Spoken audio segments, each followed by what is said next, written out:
Mizmor leDavid, Adonai ro'i lo echsar. Binot deshe yarbitzeni al mei menuchot, Yenahaleni nafshi yeshovev. Yancheni v'maglei tzedek leman shemo. Gam ki elech b'geitz ha'mavet lo irara, ki ata imadi. Shivtecha u'mishantecha hema yenachamuni. Tarok lefanai shulchanei yetzorerai. Dishanta v'Hashem en roshi kohosi rivaya. Achtov achesed yirdefuni kol yemei chayai. Veshavti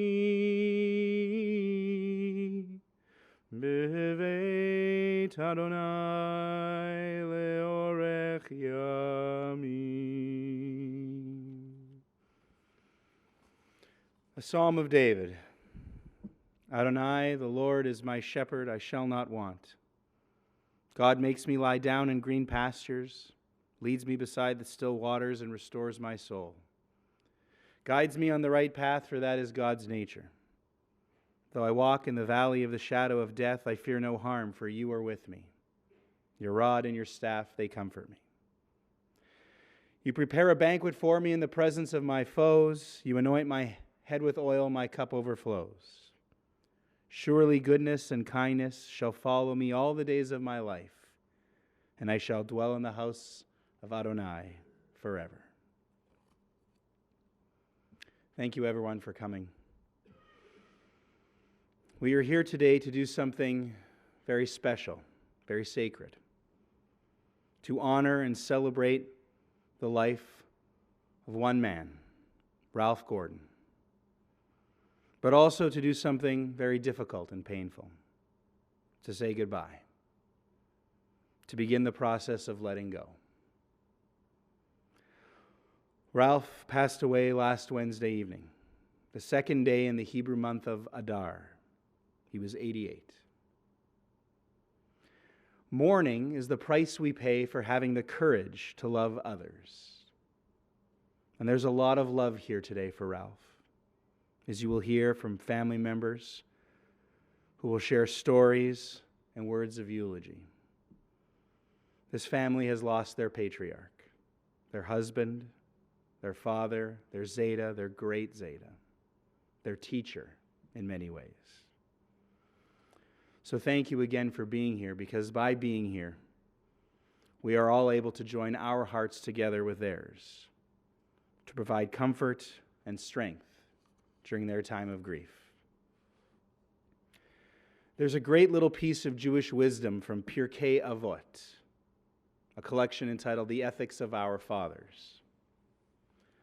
The rabbis taught that there are three crowns: the crown of Torah, the crown of priesthood, and the crown of royalty. But they emphasized the crown of a good name excels them all.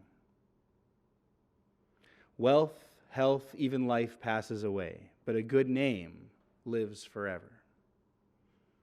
We have the privilege to hear all about Ralph's good name from Marshall and Kayla, two of his children, as well as Aaron and Adam, two of his grandchildren.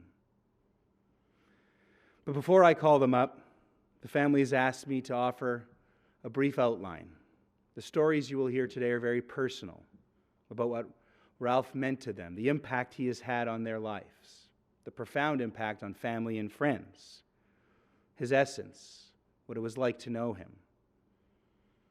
I can tell you, Ralph's Jewish name is Raphael ben Shimon Motel Venecha. He is the son of Samuel Gordon and Nettie, her maiden name Schwade. They, his parents, were both immigrants from Eastern Europe. Sam came to Winnipeg from Vilna in 1915, but then went south to Minnesota, joined the U.S. Army for the rest of the war.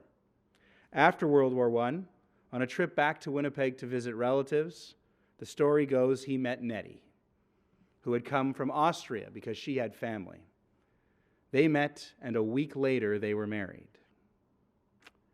And they had 3 children, Sam and Nettie, Helen, Lou, and Ralph. They raised this family in Winnipeg's North End, in a house on Alfred Street. When you hear the story of Ralph Gordon, you realize as the picture becomes clearer, this guy is a real throwback, a total product of the Winnipeg North End. He went to McRae School and St. John's Tech. He had jobs as a delivery man when he was a teenager. He joined all the clubs, Army Cadets, Romeo Club at the Y. He played a bunch of sports. He sang in all the school shows. Then he went to United College and the University of Manitoba.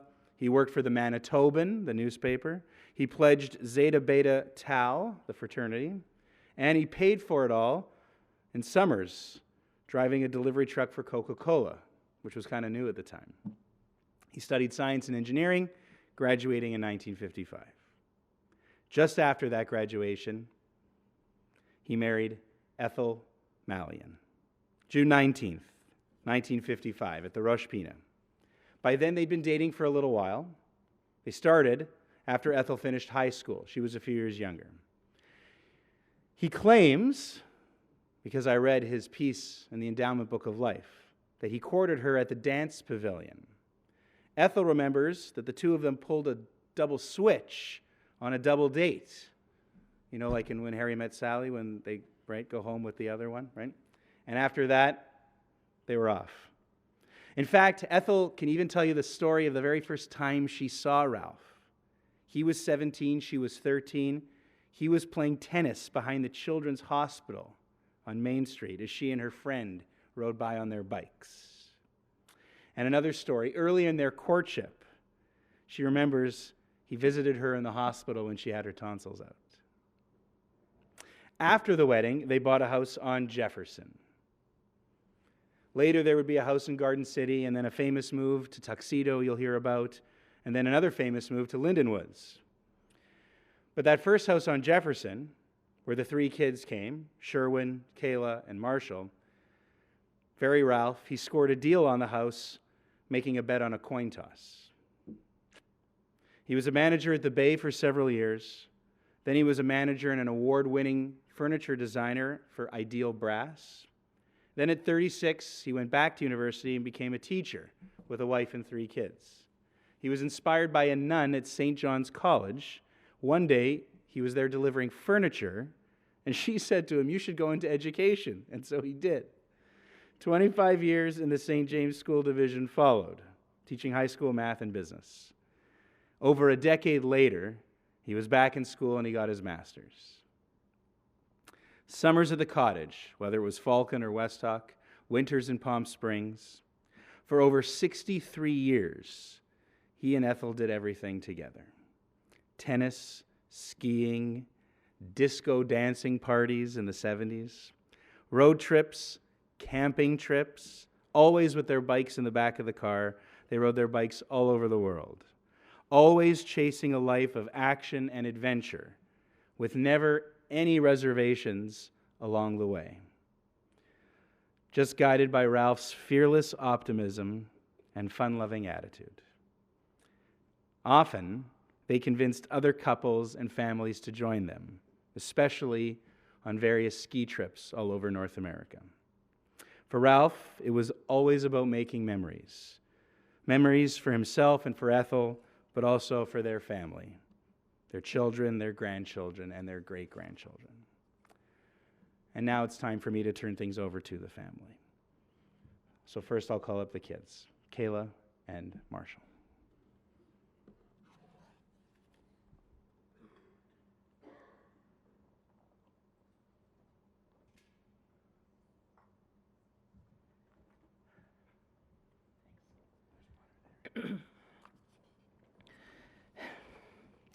My dad, Ralph, 3 words says a lot. Dad lived a long and happy life, and it's really a blessing he left us with no fanfare so peacefully. He was an imposing figure of a man, a tall, dark, handsome character whose reassuring presence we always felt. Our very own Omar Sharif. That's what people used to call him. Great sense of humor and a very, very kind man. That's what everybody said about him.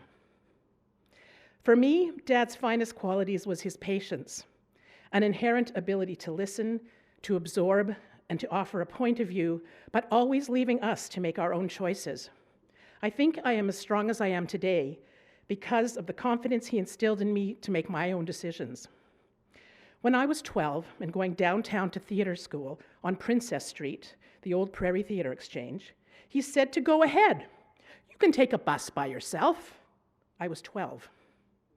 Used to go underneath that tunnel from the concert hall by myself. And on the ski slopes at Sugar Hills, he taught me with patience and then said, you can get to the bottom on your own, you'll be fine. He showed me what to do, and then off I went.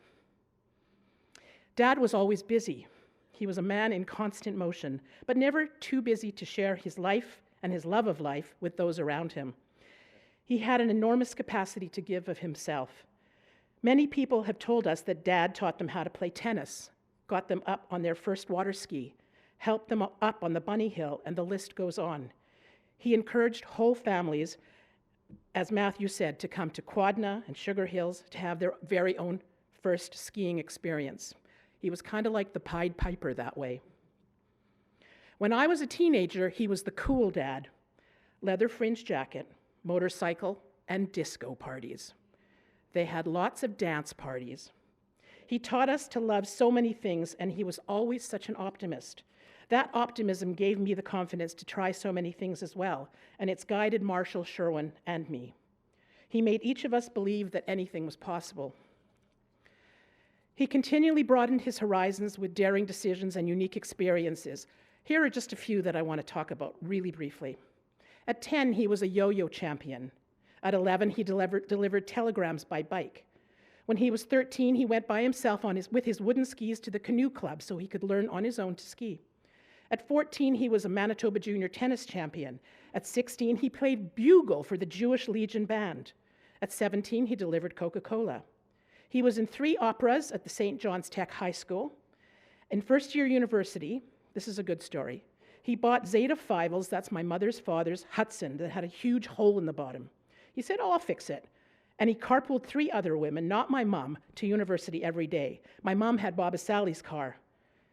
He was such a ladies' man. In university, he was crowned king of the Phi Sigma Phi sorority. That's the girls' sorority. After graduating from university, the first time Ralph had many jobs, as Matthew pointed out. We all remember going with him to pick up checks from properties Baba Sally managed. Sherwin specifically remembers going with him on his Saturday morning ritual to collect the rent and then to have lunch at Simon's Deli. In 1973, he took my mom and the 3 of us kids when we were teenagers from London to Wales, through Italy, and back in a Volkswagen bus. No reservations, or little or no reservations. And then we flew to Israel. What an experience that was. At 40, he bought a TR7. He loved sports cars. My friends all thought that that was so cool. I'm not so sure whether I thought it was cool, but Marshall said it was a nightmare. He also dabbled in photography in his 40s. I believe my love of photography started when he was developing film in his darkroom in the basement. He rode his bike back and forth when he was almost 50, and of course at 60, Ralph and Ethel were winners of the disco contest, competing against dancers from the Royal Winnipeg Ballet. At 75, he played horseshoes in Palm Springs, and at 88, in his own way, he was still dancing with Ethel. Around 2004, Dad started getting symptoms from Parkinson's. When the Parkinson's got worse and mobility became an issue, he seemed happiest sitting in his favorite perch out on the front porch at West Hawk Lake, contemplating all the things he had built and wondering what to build next. This upcoming summer, he wanted to fix the back entry. His great children, Kira, Blake, Hallie, and Kenny, his grandchildren, Jacob, Kara, Carly, Adam, Avril, Angela, Aaron, and Brittany, will miss him dearly, and as well as his adoring wife, my mom, Ethel. married for 64 years. Sorry. She was devoted to him and his care for the better of 20 years. The night before he passed, she told me he called out, "Hey Google," something they often did in the house to fill the house with music. And he asked Google to play the Whitney Houston "I Will Always Love You" song from The Bodyguard. Mom said he held her hand and it shook from the Parkinson's. She said it almost felt like they were dancing again, like they had so many times before. It's strange to think that I can't give him a call or pop around to have one of our chats. As we gather here today to remember and commemorate his life and bid him farewell, as we mourn the loss of a lively, dignified, kind soul. So, if you are wearing a tie today, I ask you to remove it in his honor, just like you saw the pallbearers not wearing ties. My father marched to his own drum, and he hated ties. He hated to feel restricted. And although it was sometimes frustrating, never knowing what was coming up or where we might be staying on any given night on our family trips, he rarely made reservations, as I said. That's what I loved about him. He threw caution to the wind, and it never hurt us one bit. He was a true adventurer. He loved life, and in his quiet way, did so much for so many. Ralph brought joy and appreciation of life to all of us, and his legacy will live on forever. Thank you.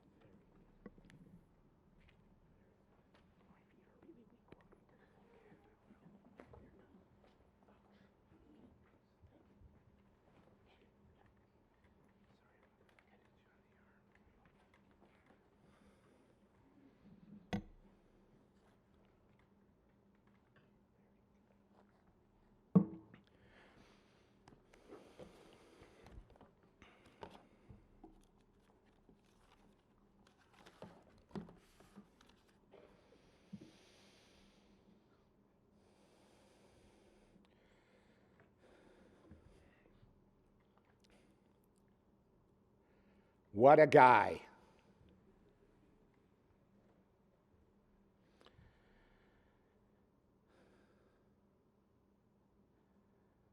My dad,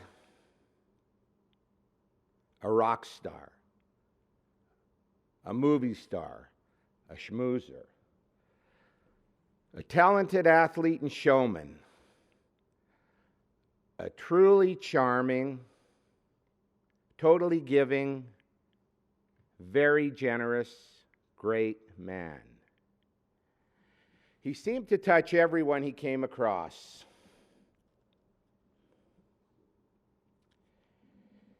Predecessed by a brother and sister, Lou and Helen, he left a legacy. A father of three, Sherwin, Kayla, and I, one son-in-law, Art, two daughter-in-laws, Amy and Nancy, 6 grandchildren, Carly, Adam, their spouses, Greg and Vivian, Avril, Aaron, their spouses, Angela and Brittany, my 2 children, Jacob and Kara, and 4 great-grandchildren, Kira, Kenny, Blake, and Hallie.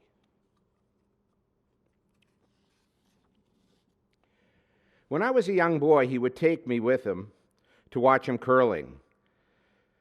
By myself in the back room behind the glass in the dark, seeking comfort with a bag of Old Dutch chips and an Aero bar.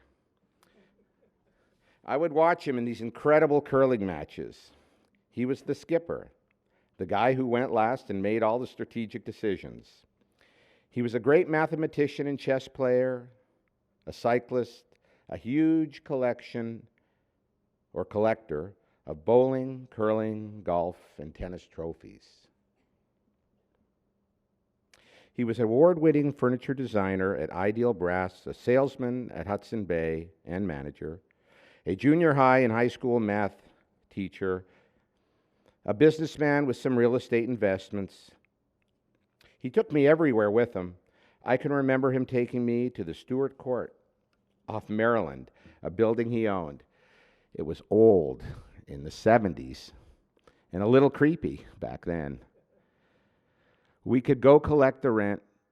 We would go.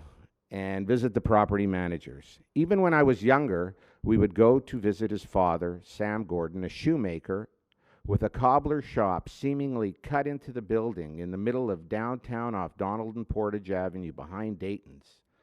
I watched Sam make and repair the shoes and take and sell them inside Dayton's. We visited his mother, Nettie, all the time, the sweetest, most kind lady off Alfred Avenue where Ralph grew up. She was always making food, French fries and coquelettes, which were little tiny fried hamburgers, and lots of pastry. Then there were the Friday night dinners at Bob and Sally's, first on Smithfield, in the early years with Fievel, then later at Cambridge Towers. More cooking and incredible food, Hanukkah parties, Passover seders. They were huge events then and later, often with Ralph at the head of the table. You may disagree, but I think they really don't happen like that anymore.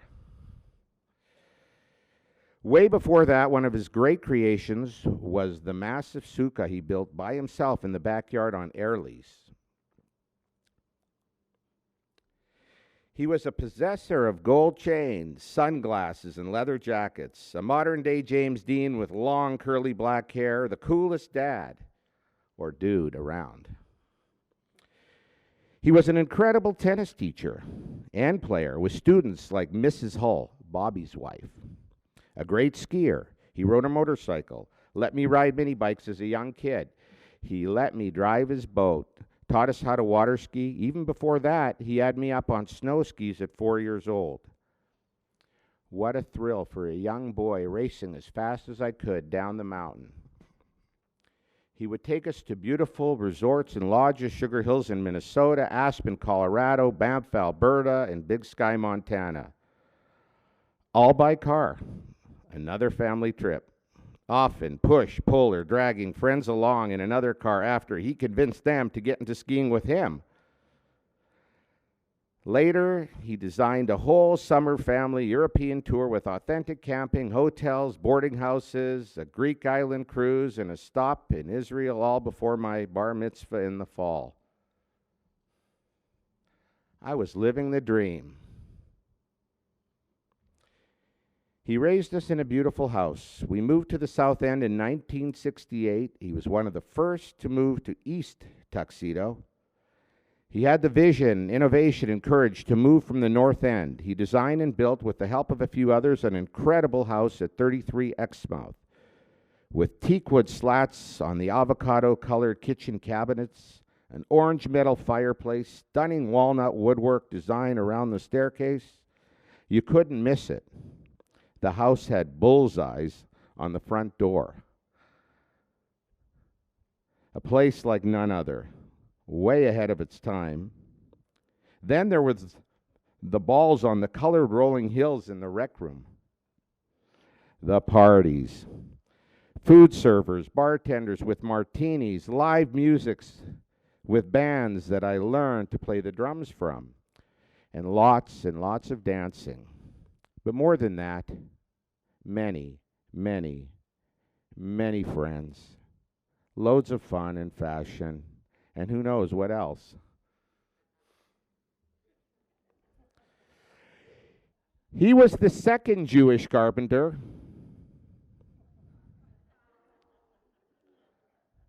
A Renaissance man possessing so many different talents, skills, and the unselfish generosity of a teacher, so he could share all of this with us. I believe it rubs off on my son today. Who could give his children such a great and full life?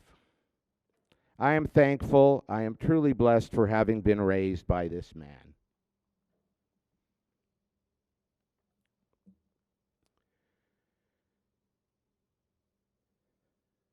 One of my passions is now golf. Ralph built a house, a cottage, in Falcon Lake on the golf course on the 18th hole so he could play golf in the 60s. I would love to go hunting for golf balls in the woods, in the beautiful backyard and forest, or grow and pick carrots from Ethel's vegetable garden. Later, Ralphie, switching from golf to tennis, only to become king of the Falcon Lake tennis courts, hanging out there almost every day with singles, doubles, matches, and games, but mostly with friends now all playing tennis. Ralph had the first metal racket, a Wilson T2000. I think he had it before Jimmy Connors, who later used it and became #1 in the world. After the tennis one night, there was a huge party. They had posters printed up and named it the Summer Food Festival, and all the friends and relatives came.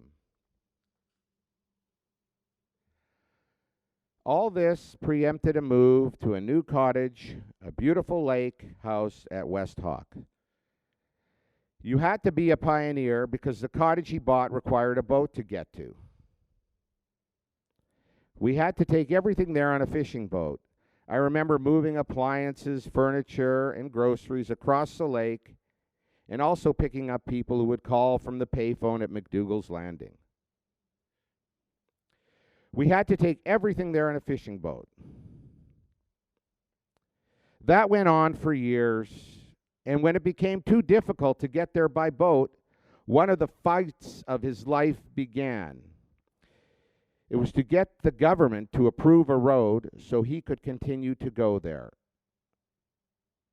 up until today. He prevailed in that fight with a big win, and then not long after that, everyone came down the new road for another party. We celebrated Ralph's 80th birthday. Oi. And the work he did on that cottage, hammering, when he couldn't even lift his arm after 2 shoulder replacements.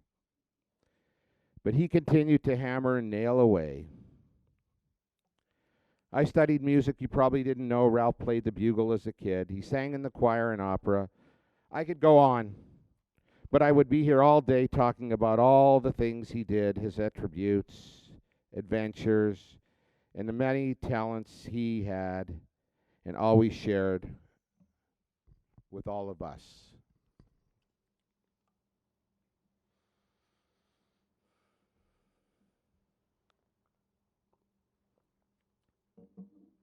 Does anyone know what it's like to talk on the phone anymore?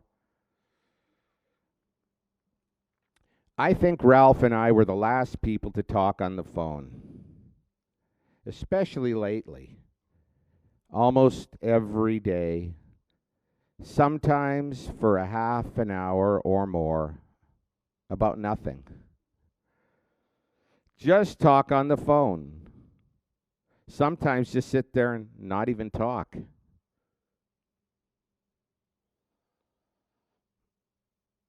I'm going to miss that.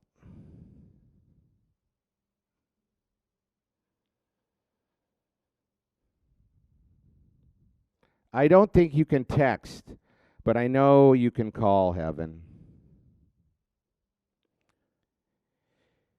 In the end, by his side, never leaving or letting him down, with him through all this, like always,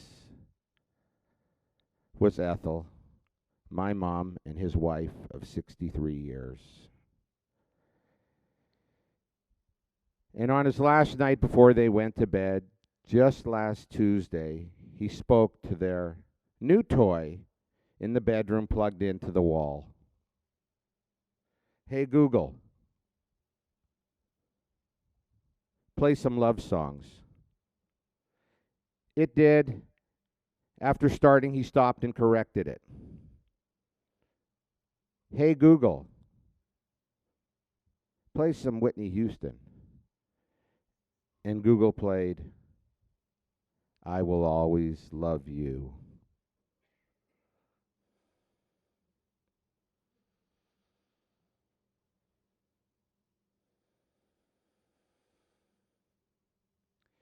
To console and comfort myself, I have the memory of Ralph's last moments.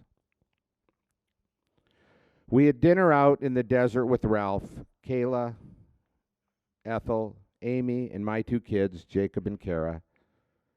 After a beautiful dinner, we walked him slowly to my car.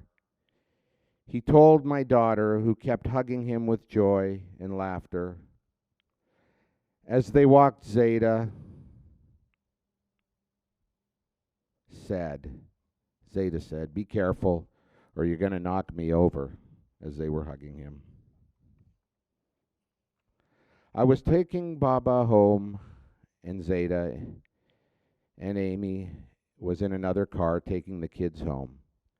He got in the car, and we pulled up to Amy and the kids in their van. With all the windows down, he watched and saw my son and daughter in their joyous and excited ways, waving and yelling, "Goodbye, Zeta! Goodbye! Goodbye! I love you!"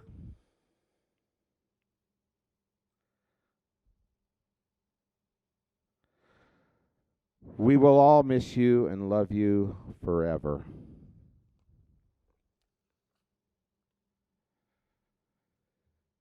Dad, my success is because of you. You are the reason that I am the man that I am today. I can't thank you enough. I love you forever.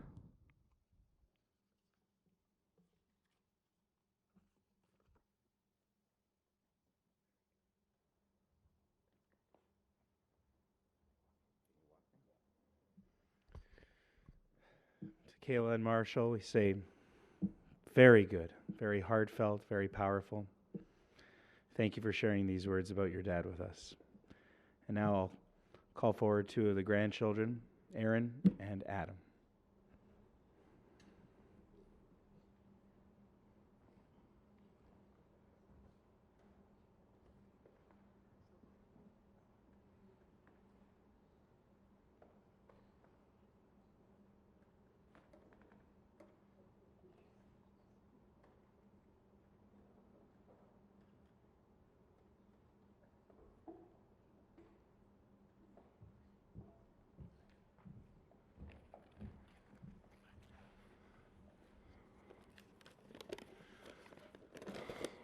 So as Adam was just saying, I think we wish that we had gone first because that was quite emotional. So Adam and I are here to speak on behalf of the 6 grandchildren and the 4 great-grandchildren. I know that both Marshall and my mom, Kayla, had mentioned our names, but in addition to myself and Adam, Carly, Avril, Jacob, and Kara, and the 4 great-grandchildren, Kira, Blake, Hallie, and Kenny.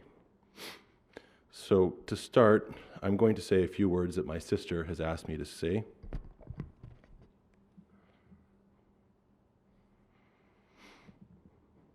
Memories of Zeta. My most vivid memories of my Zeta Ralph were at the lake. I spent a lot of time in the summer staying with Baba and Zeta. He always had something going on. He was non-stop. He showed me how to use power tools, and I helped him build parts of my cottage.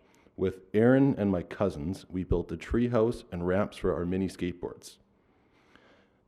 Even coming in the more recent years, Angela remembers that he always had a job for us or for anyone who visited.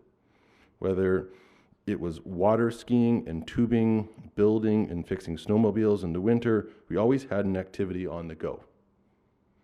He once took me downhill skiing, which didn't go so well. I stuck to water sports after that. Zeta was always so good with his hands. He pretty much built the entire cottage on his own. I decided to do a science fair project on Morse code, and with his help, we built 2 working Morse code machines. In the more recent years, my memories are with Angela and Kenny, either visiting in Palm Springs or at the lake. He loved seeing Kenny and all of his grandchildren and great-grandchildren. This week has been tough for both Angela and me. My Zeta was an amazing man. He had so many talents and was always full of love. We miss you, Zeta Ralph.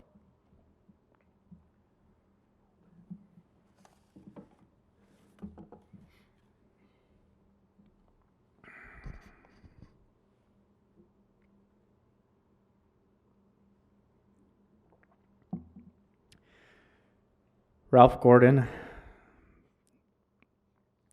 was a man who could speak wonders with only saying a few words. I wish I could do the same here today, but it's a task that's unattainable today and every day with all his great qualities.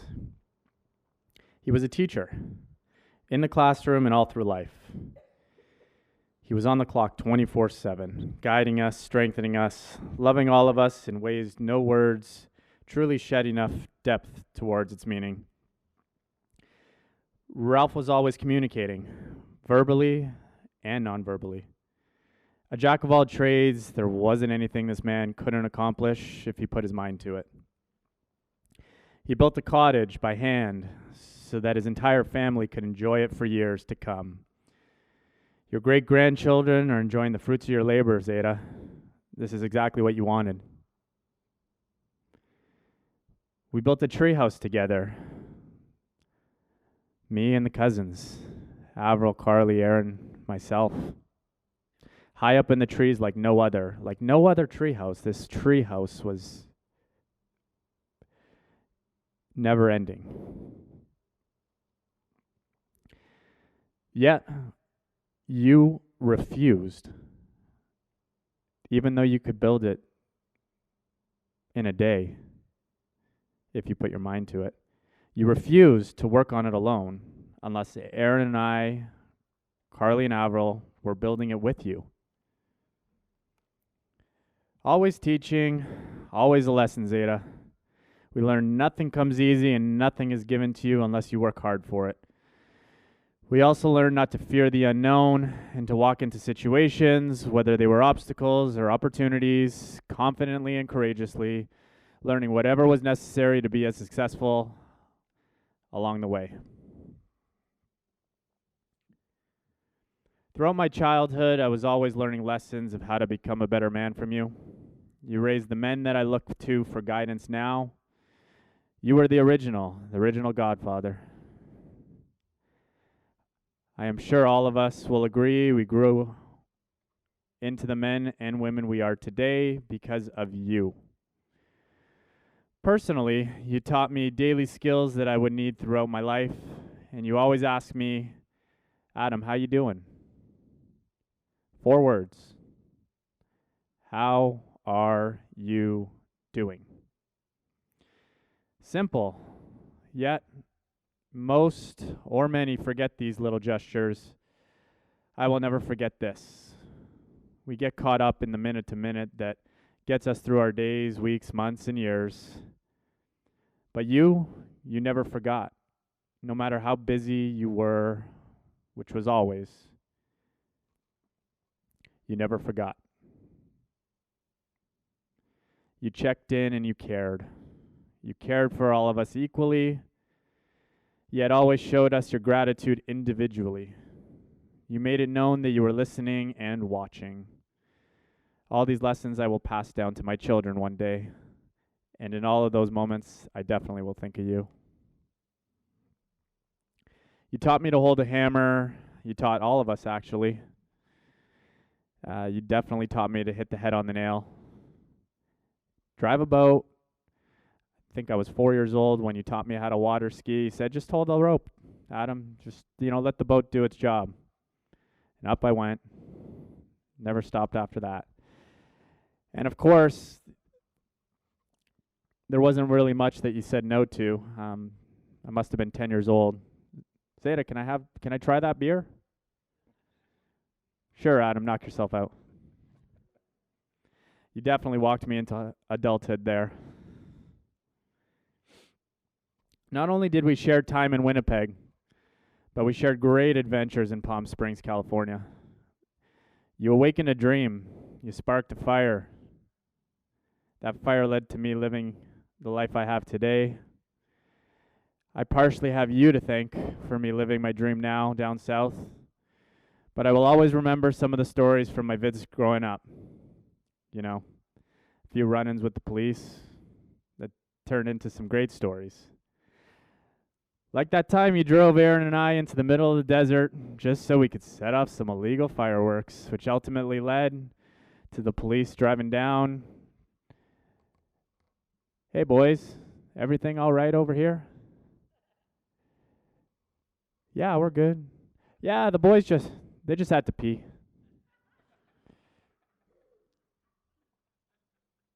Always a quick thinker. Always a quick thinker. Never a dull moment with our Zeta. It was always entertaining with you, and that was one of your greatest qualities. The ability to never say no. You always looked to please everyone around you. You just wanted to see everyone happy. That's it. You showed me what was possible and what could be accomplished. You were always one of my greatest supporters. I thank you for that, and I definitely will not let you down in my future. Once upon a time, I raided your closet. I put your clothes on, all of your clothes, your pink flowing button-down shirt from the 70s, some of your favorite clothes. I decided to go behind the boat, throw on the wakeboard, and honor you. I'll always remember that. So thank you for letting me honor you then, and thank you once more for letting me honor you here today. I love you, Zeta.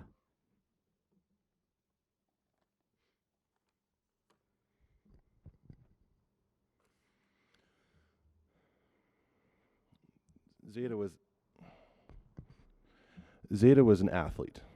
I remember going down into his basement on Avon Gate in Lindenwoods, and there were boxes and boxes of trophies. To be fair, my Baba was also quite the athlete, and a lot of the trophies were hers. He had big, broad, strong shoulders. He was tall. I remember being at the cottage and watching him haul wood on his shoulders. He bowled, he curled, he played tennis, he skied, to name a few. Zeta was always busy with us. In the winter, he would take us snowmobiling and ice fishing. Every summer, my cousins Adam and Carly would spend months with my sister Avril and I at West Hawk Lake. He would take us boating, biking, tubing, and water skiing, although the water skiing was mostly Adam. You really couldn't pay me to go water skiing. In more recent years, I know that Zeta really enjoyed spending time in Palm Springs with Kara and Jacob. Zeta had a way of making friends with everyone. My wife and I have a joke. If you have to go out and talk people up and make friends and schmooze, you put your Gordon hat on. Zeta was warm and friendly, and he had a way of making everyone feel welcome. I imagine that you could put Zeta in any situation, and he would find a way to make a friend. I remember going out for dinner once in Winnipeg, and there was a group of Winnipeg Blue Bombers football players. One of the players had the last name Gordon. So there Zeta went, just got up from our table, walked over and introduced himself. He had his icebreaker. The next thing I knew, the football players were coming over to our table and meeting our family. Zeta loved to talk. I remember long phone calls with him, filling me in about family and asking me about sports and school. Sometimes it was just about nothing. And he would always sign off with, "Well, I guess I will let you go," which was usually then followed by him handing the phone off to Baba, who would then proceed to tell me all of the same stories all over again. Zeta had a never say no attitude. Growing up, he was always tinkering with things, and he always worked to find a solution. I can't remember how many times the boat wouldn't start at the lake, and there he was digging into the engine trying to figure out what was wrong. This never say no attitude, I think, is what really defined Zeta right until his passing. You might call him stubborn. Zeta refused to let his Parkinson's define him. Yes, life got hard for him physically and for my Baba Ethel, but he maintained a positive attitude and made sure to soak up as much time as he could with his family. From big family dinners in Palm Springs as recent as 3 weeks ago, to sitting on the beach with his feet in the water, playing with his grandchild Kira this past summer, Zeta got the most out of every year of his life, even when his body made that difficult. I am so sad that Zeta is gone, but I'm also happy to think of all the experiences that we and all of us grandchildren and great-grandchildren had together. It warms my heart to think that at 88, Zeta lived as full of a life as one could ask for. I will cherish the memories I have with Zeta, and I can only hope that I can live a life as well lived as his. Thank you.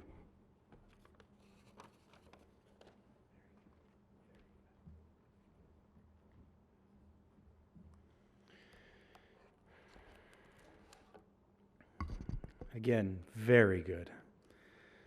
Everyone today has spoken so well and so lovingly and so courageously. So thank you again to Adam and Aaron and to Marshall and Kayla. There'll be an opportunity for the stories to continue. Our service is going to continue in just a moment with a trip to the cemetery for interment. We'll be going to the Rosh Pina Memorial Park, 2795 Main Street. We'll be traveling in caravan fashion. We're going to put our four-way flashers on, and we encourage you to do the same, but we will try and stop for red lights along the way as we make our way up Main Street. After the service at the cemetery, I mentioned the stories can continue. We'll come back here to Congregation Shered Zedek for a meal of consolation. You can visit with all the members of Ralph's family.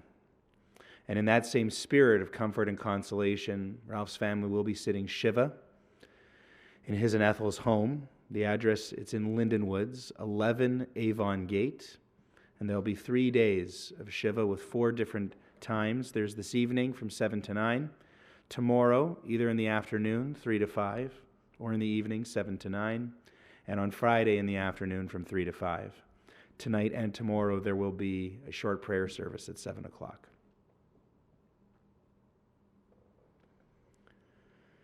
For now, I ask all of you to rise for the El Malei Rachamim Memorial Prayer.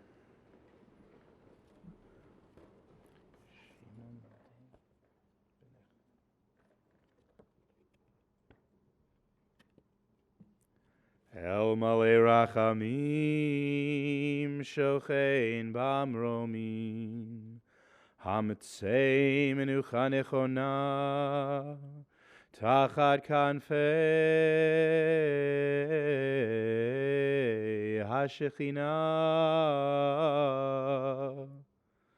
B'malot Kedoshim Utehorim Kezohar Arakia Mazhirim Enishmat Raphael ben Shimon Motel V'necha Shalach Leolamo Began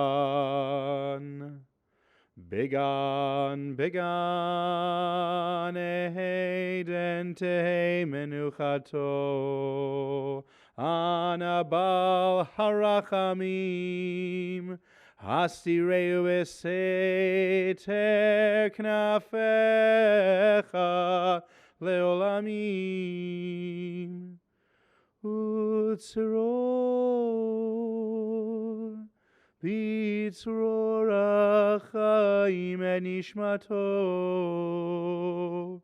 Adonai Hu Nachalato V'yanuach B'shalom Al Mishkavo V'nomar Amen.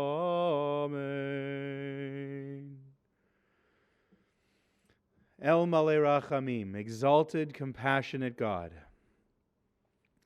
grant infinite rest in your sheltering presence among the holy and the pure to the soul of Ralph Gordon, Raphael, son of Shimon Motel, Sam, Venecha, and Nettie. who has gone to his eternal home. Merciful One, we ask that he find perfect peace in your eternal embrace. May his soul be bound up in the bond of life. May he rest in peace. And let us say, Amen. Please be seated.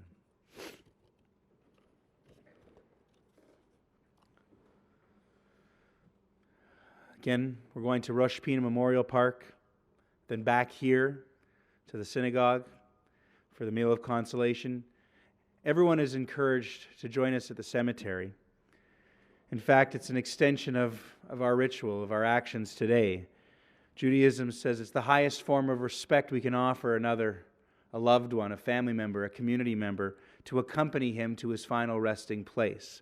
That's also why we have a very powerful custom here at Sherrod Zedek. After we ask the pallbearers and the family to leave through the chapel, we'll open the back doors of the sanctuary. We ask you to form 2 rows leading out of the building, down the steps and onto the pavement of the driveway, 2 rows through which the casket and the pallbearers can pass, an extension of this idea of caring for and accompanying our loved one.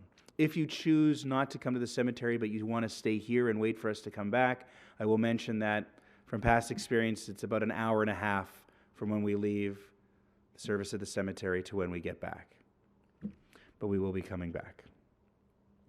Just before I invite the pallbearers and the family to go, I offer these final words to all of you who are in mourning.